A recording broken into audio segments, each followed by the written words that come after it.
Beshem Hashem Naaseh Venatzliach. Nous étudions aujourd'hui le chapitre 7 de la Megillat Esther. Alors le roi et Haman vinrent boire avec la reine Esther au festin qu'elle avait préparé. Le roi demanda également à Esther au deuxième jour du banquet de vin: quelle est ta demande, reine Esther, et elle te sera accordée, et quelle est ta requête? Et même si c'était jusqu'à la moitié de l'empire, elle sera accomplie.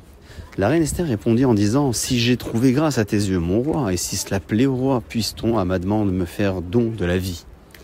Un décret royal vient d'être publié selon lequel tous les juifs seront exterminés le 13 Adar. Et moi, je suis juive, issue du roi Shaoul d'Israël. Que mon peuple, le peuple juif, soit épargné de ce même décret en vertu de ma requête.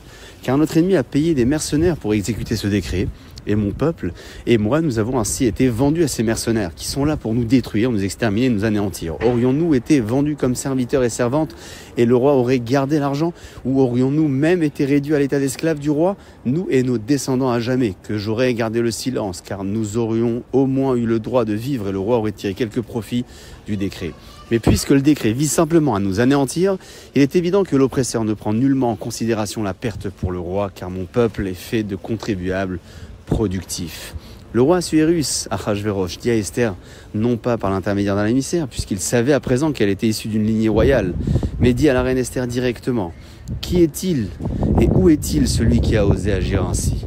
Esther dit: l'oppresseur et l'ennemi est ce méchant Haman. Réalisant sa fâcheuse situation, Haman fut saisi de frayeur devant le roi et la reine. Le roi, dans sa fureur, se leva du banquet de vin et sortit au verger.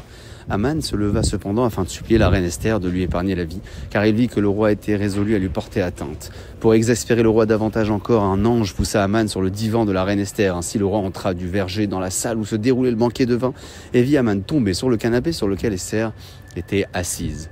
Le roi dit à Haman: prétendrais-tu également ravir la reine pendant que je suis à la maison? Dès que ces paroles furent sorties de la bouche du roi, les gardes couvrirent le visage d'Haman, ceci étant le signe qu'il venait d'être condamné à mort et qu'il ne reverrait plus jamais le visage du roi. Puis Harbona, l'un des courtisans qui s'occupait du roi, dit: ceci n'est pas tout le mal commis par Haman, en montrant la potence. Et il dit: voilà aussi la potence haute de 50 coudées dressée dans la cour de la maison d'Haman, faite par Haman pour Mordechai, qui a bien parlé en faveur du roi, informant les autorités d'un complot contre la vie de sa majesté. Le roi dit qu'on l'y pende. Ils pendirent Haman sur la potence qu'il avait préparée pour Mordechai et la colère du roi s'apaisa. Ainsi s'achève la traduction et le commentaire du chapitre 7 de la Megillat Esther. Baruch Adonai Leolam.